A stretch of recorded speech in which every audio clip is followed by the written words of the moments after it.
Halo semua, kembali lagi di kelas Revit. Pada video kali ini kita akan membahas tentang bagaimana cara menghasilkan sebuah gambar project yang memiliki nilai presisi yang bagus, karena kepresisian itu merupakan salah satu hal yang penting dalam kita bekerja. Jadi, ketika kita menggunakan Revit, kalau kita tidak bisa menghasilkan gambar yang presisi, tentunya akan menjadi PR di kemudian hari. Secara default sebenarnya Revit memiliki alat bantu atau tools yang sudah secara default aktif untuk membantu kita dalam bekerja.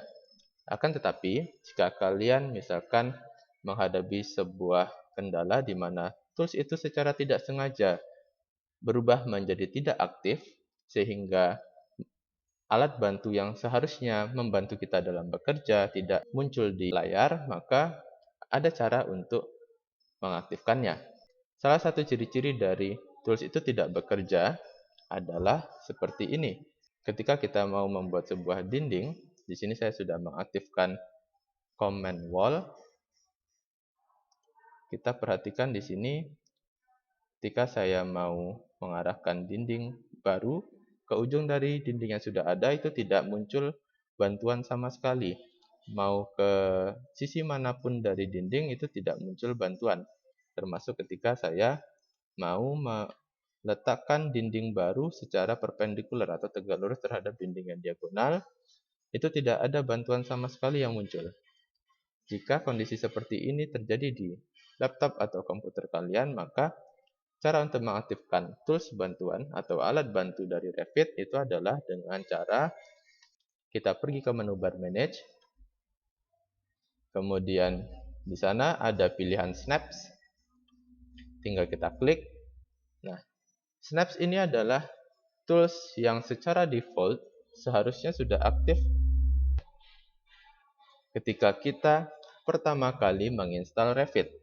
Akan tetapi barangkali ada suatu kondisi, misalkan terjadi crash atau sejenisnya pada software kita, kemudian tiba-tiba dia tidak aktif, maka ini bisa kita aktifkan secara manual.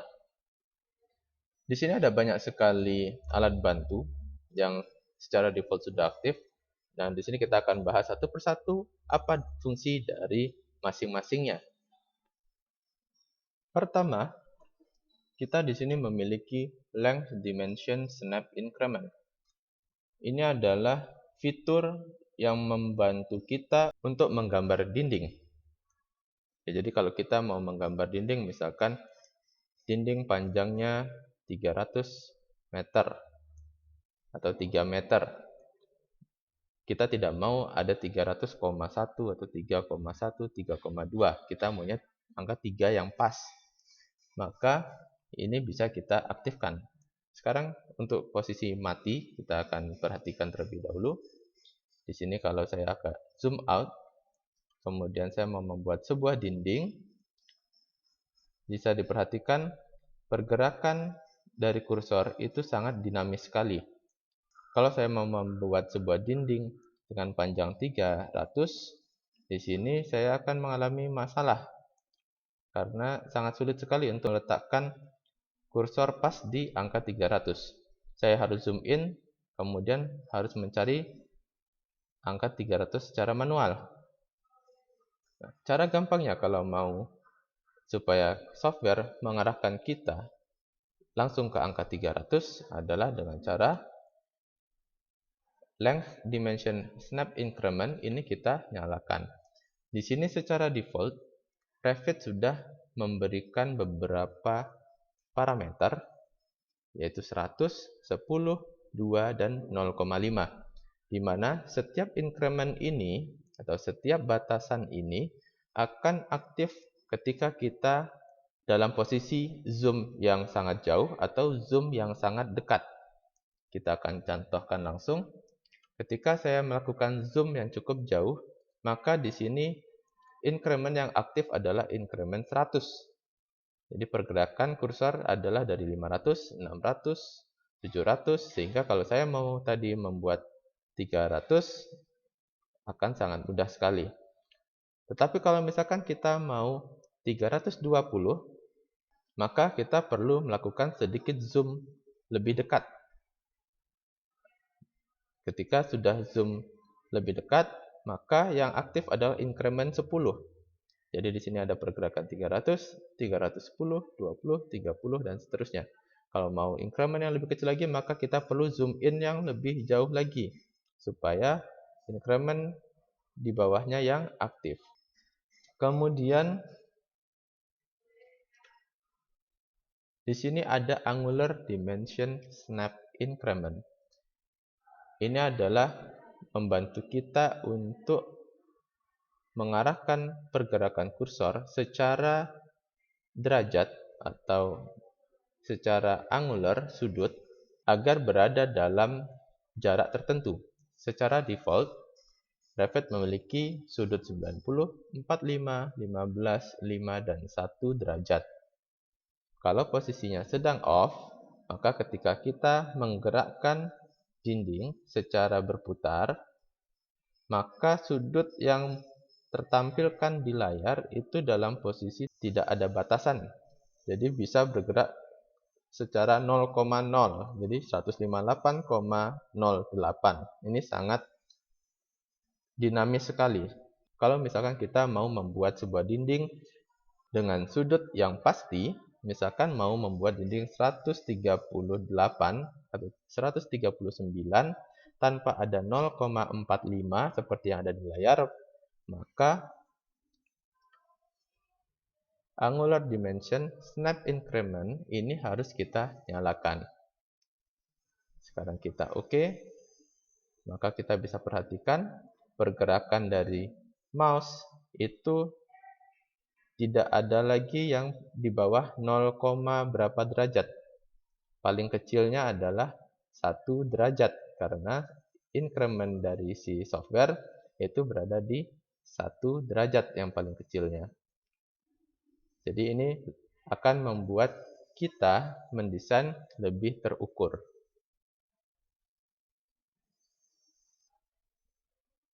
Oke, lanjut. Kalau kita perhatikan di sini angka-angka ini bisa saja kita tambahkan, bisa kita hapus, bisa kita rubah ya. Dengan catatan antara satu increment dengan increment yang lain atau satu batasan ke batasan yang lain itu dipisahkan oleh titik koma. Seperti itu. Kemudian kalau untuk angular di sini ada derajatnya yang harus kita masukkan. Selanjutnya di sini ada object snap. Di object snap ini ada banyak sekali tools atau fitur yang bisa memudahkan kita dalam menggambar. Sekarang kita akan bahas satu persatu. Pertama mulai dari endpoint. Ketika endpoint itu tidak nyala, kita contohkan dulu. Saya mau membuat dinding di ujung dari dinding yang lurus ini. Tidak ada bantuan sama sekali di sini. Di sini juga tidak ada bantuan. Ya. Di dinding-dinding lain pun tidak ada bantuan agar kita bisa meletakkan dinding baru secara presisi di ujung dari dinding yang kita pilih. Nah, dengan endpoint kita nyalakan, maka akan muncul sebuah kotak berwarna ungu dengan tulisan endpoint di sana di setiap ujung dari garis. Ini akan sangat membantu kita untuk meletakkan sebuah objek, baik itu dinding ataupun objek lain yang memang mau kita letakkan di ujung dari sebuah objek lain. Seperti itu. Selanjutnya, di sini ada midpoint. Midpoint ini untuk memudahkan kita menemukan titik tengah dari garis yang mau kita jadikan acuan. Misalkan saya mau meletakkan dinding baru ini berada di tengah dinding yang horizontal, maka di sini titik tengahnya di sekitaran sini ya. Ketika midpoint itu sudah aktif, begitu saya arahkan agak ke tengah dinding, maka akan muncul gambar segitiga warna ungu dengan tulisan midpoint. Itu akan memudahkan kita untuk meletakkan sebuah objek secara presisi di sana. Kemudian kalau saya mau meletakkan dinding yang baru ini berada di titik sini. Jadi ini tidak di tengah, tidak di ujung, tapi entah di mana ini ya. Kalau misalkan endpoint dan midpoint-nya aktif, maka software secara otomatis akan mengarahkan dinding baru itu ke ujung atau ke tengah. Padahal kita inginnya di sini, di titik ini, yang tidak di tengah, tidak di ujung. Nah, agar software itu tidak mengarahkan dinding baru ini ke ujung, caranya adalah dengan mengaktifkan nearest. Nearest ini memungkinkan kita untuk meletakkan dinding di titik manapun yang kita inginkan. Di sini bisa, kalau mau presisi di ujung, maka endpoint yang akan membantu. Kalau di posisi tengah, maka midpoint yang akan membantu. Kalau di posisi manapun selain di ujung dari tengah, maka nearest lah yang akan membantu kita agar dinding tersebut berada di posisi yang pas. Selanjutnya, di sini ada intersection. Kalau kita mau mengaktifkan intersection, mungkin sebaiknya endpoint atau midpoint dinonaktifkan ya. Karena sini sekarang saya contohkan posisinya nyala. Kalau kita mau ke tengah sini, di sini intersectionnya sudah terlihat. Pada beberapa kasus, ketika terlalu banyak benda di tengah sini, kadang intersection ini tidak muncul akibat midpoint dan endpoint-nya aktif. Tetapi jika intersection tersebut masih muncul, walaupun midpoint dan endpoint-nya aktif, maka tidak masalah ya. Inilah fungsi dari intersection untuk menunjukkan di mana sih posisi persilangan dari dua buah garis atau lebih. Kemudian center. Center ini adalah untuk memudahkan kita mencari titik tengah dari sebuah lingkaran. Sekarang kita coba aktifkan center, kemudian klik OK. Maka ketika kita arahkan kursor ke tengah sebuah lingkaran atau busur, di sini akan muncul icon atau gambar lingkaran berwarna ungu dengan tulisan center. Dengan begitu kita akan lebih mudah untuk menggambar pas di tengah dari lingkaran, atau ketika kita mau meletakkan sebuah benda pas di tengah lingkaran. Kemudian di sini ada perpendicular. Perpendicular ini untuk membantu kita meletakkan sebuah garis, dinding, atau objek apapun yang tegak lurus terhadap garis atau dinding acuan ya. Kita coba OK. Kemudian saya mau menggambar dinding di sini yang tegak lurus terhadap dinding ini. Maka di sini muncul gambar siku dengan tulisan perpendikular yang menunjukkan bahwa dinding yang saya buat itu sekarang posisinya sudah tegak lurus terhadap dinding yang diagonal. Selanjutnya di sini ada tangan. Tangan ini untuk membantu kita menemukan posisi tangan dari sebuah lingkaran. Kita coba nyalakan, kemudian OK.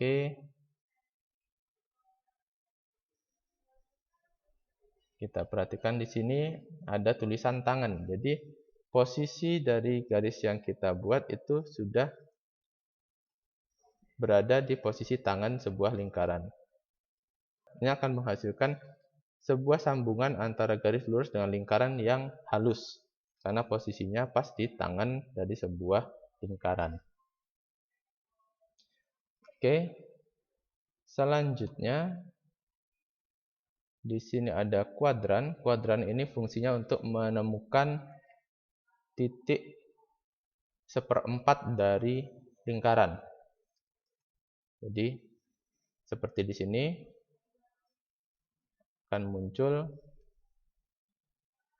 di sini tangan, di sini midpoint. Oke, midpoint dengan kuadran itu saling bertabrakan di sini.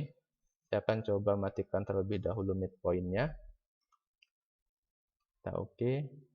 Maka di sini akan muncul kuadran karena posisi kuadran pada lingkaran ini persis sama dengan midpoint sehingga dia saling bertabrakan.